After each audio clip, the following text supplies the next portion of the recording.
सभी का स्वागत है आपका। आज किसी कक्षा के विषय के ऊपर हम चर्चा नहीं करेंगे। मैं चूँकि हिंदी का अध्यापक हूँ और एक बात आजकल बहुत प्रचलन में आ गई है, ढोल गवार शूद्र अरु नारी, सकल ताड़ना के अधिकारी।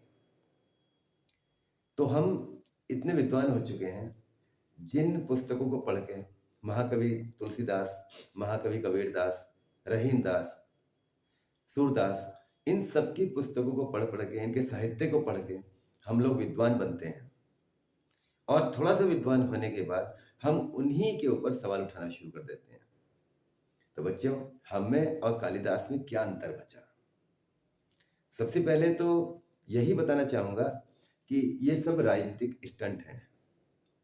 फिर भी जिन लोगों को संशय है, जो जानना चाहते हैं कि वास्तविकता क्या है, तो उनके लिए केवल इतना बताता हूँ मैं। हिंदी व्याकरण में अलंकार नाम का एक विषय है, एक टॉपिक है अलंकार। अलंकार का अर्थ होता है भाषा को आकर्षक बनाना, भाषा को चमत्कारिक बनाना, जिससे सुनने में, पढ़ने में अच्छा लगे, उसे अलंकार कहा गया।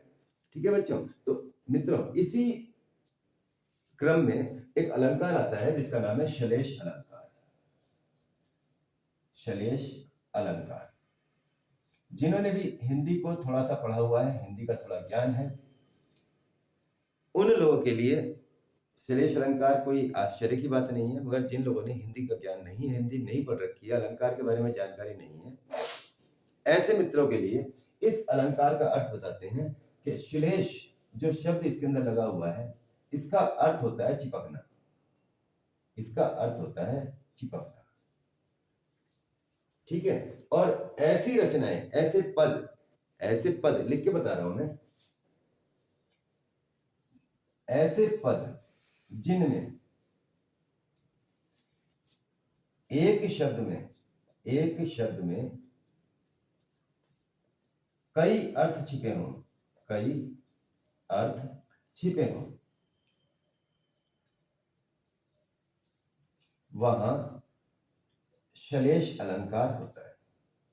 श्लेष अलंकार होता है। ये मैंने उन लोगों के लिए लिखा है जिन लोगों को हिंदी व्याकरण का ज्ञान कम है। ये उनके लिए मैंने लिख के बताया है कि ऐसे पद जिनमें एक शब्द में कई अर्थ छिपे हों, वहां श्लेष अलंकार होता है।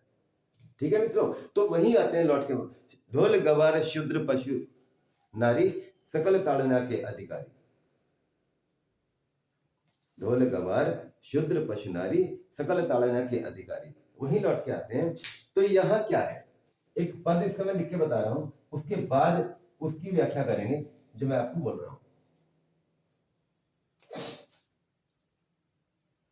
चरण धरत चिंता करत,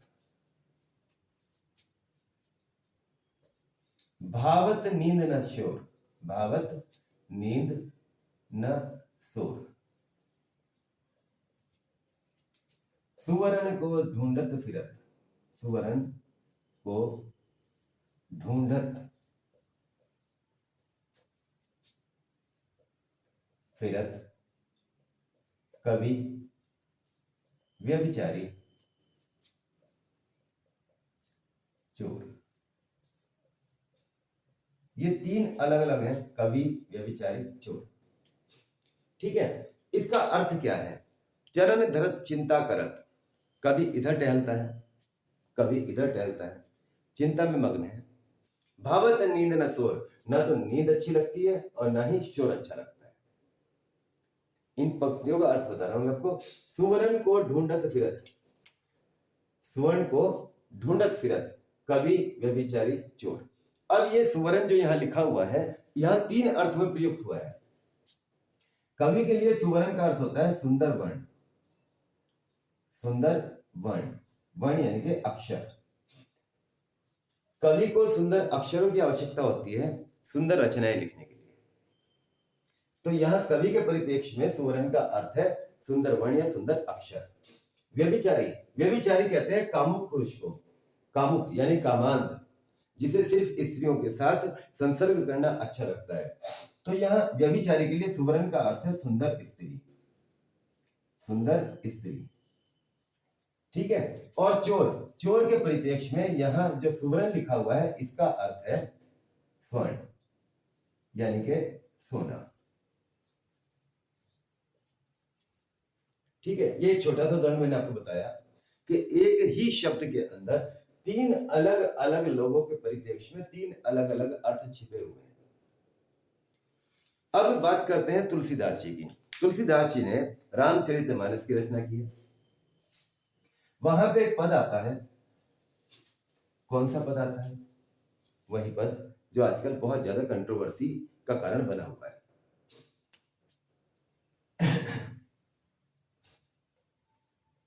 ढोल, गवार, शूद्र, पशु, नारी, सकल ताड़ना के अधिकारी, सकल ताड़ना के अधिकारी।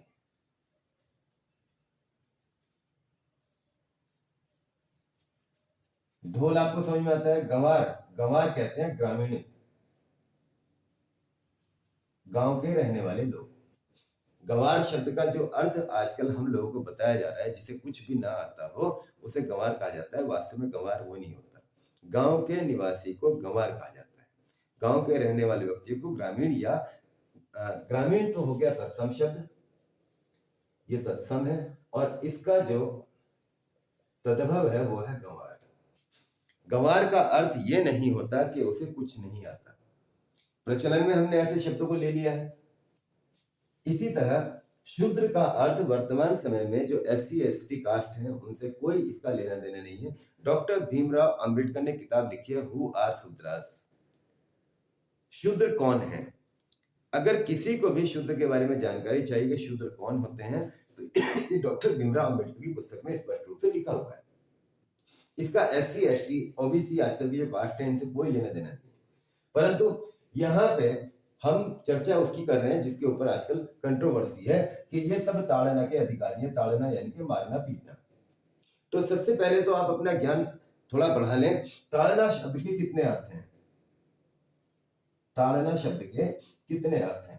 ताड़ना शब्द का पहला अर्थ है प्रहार, दूसरा अर्थ है आघात, तीसरा अर्थ है ध्यानपूर्वक देखना, ध्यानपूर्वक देखना, तीसरा अर्थ है तारना, चौथा अर्थ है तैराना। देखते रहिए मित्रों कितने अर्थ हैं इसके। तैराना, उबारना, गोशमाली, उबारना, गोशमाली, और नियंत्रित करना, नियंत्रित करना।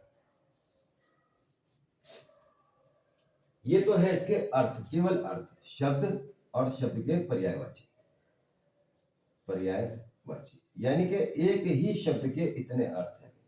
इसके अतिरिक्त अगर वाक्य प्रयोग में परिप्रेक्ष्य में लिया जाए तो इसके दो अर्थ बनते हैं। पहला अर्थ है इसका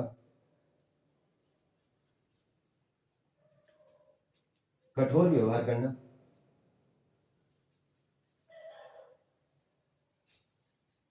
पहला अर्थ क्या है इसका? कठोर व्यवहार करना, ठीक है। और दूसरा अर्थ है इसका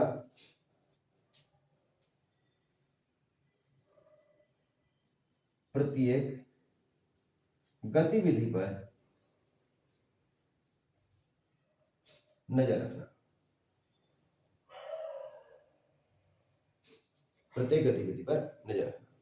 तो पहला अर्थ ताड़ना जब वाक्य प्रयोग में परिप्रेक्ष्य में देखते हैं तो एक तो है कठोर व्यवहार करना, दूसरा है प्रत्येक गतिविधि पर नजर रखना, ठीक है। तो अभी हमने जो उदाहरण देखा था, सुवर्ण को ढूंढत फिरत कवि व्यभिचारी चोर, तो वह तीन अलग अलग लोगों के परिप्रेक्ष्य में स्वर्ण के तीन अलग अलग अर्थ निकल कर आए थे। तो यहाँ ढोल, गवार, शूद्र, पशु और नारी के परिप्रेक्ष्य में इस ताड़ना का एक ही अर्थ कैसे हो सकता है? क्या यहाँ श्लेष अलंकार नहीं हो सकता है?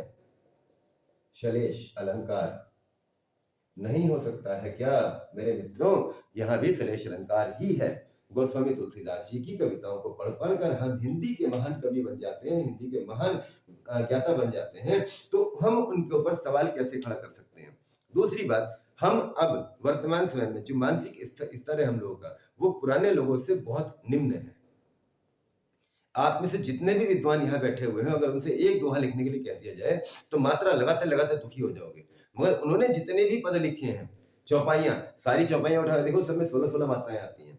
दोहे उठा के देखो, उनके 13-11 के सेट बन जाते हैं। कबीर दास जी कहते हैं, कागज मसी छुओ नहीं, कलम गयो नहीं हाथ। यानी कि मैंने कभी कागज नहीं छुआ और कलम मेरे हाथ में कभी नहीं गया।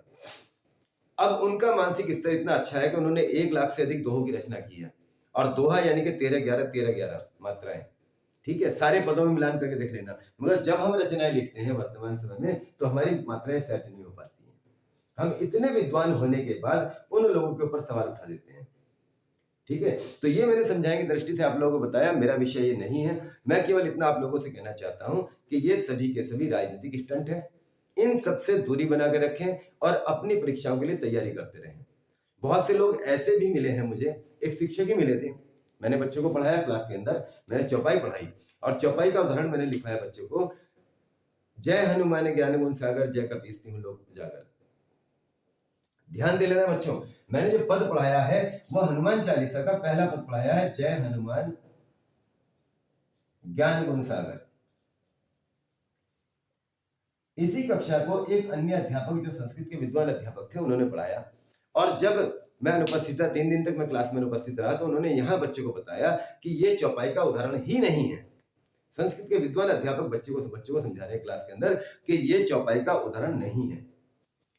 मैंने क्लास के अंदर जाता हूँ, बच्चों ने मुझे सीधा सवाल ये पूछा कि गुरुजी आप तो गलत पढ़ा रहे हो। मैं क्यों? कि ये जो जय हनुमान ज्ञान गुण सागर है, चौपाई का उदाहरण नहीं है।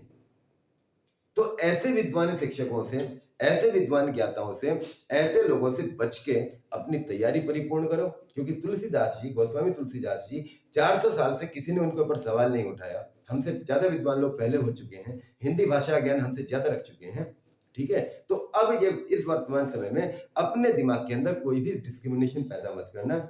जितने भी समाज के अंदर आप लोगों के साथ मित्र रहते हैं आपके, वो हिंदू हो, मुस्लिम हो, कोई भी हो, वो सब आपके मित्र हैं, आपके साथी हैं। उनके साथ सहयोग बना के रखें, मन में किसी भी तरह की वैमनस्य की भावना पैदा ना करें।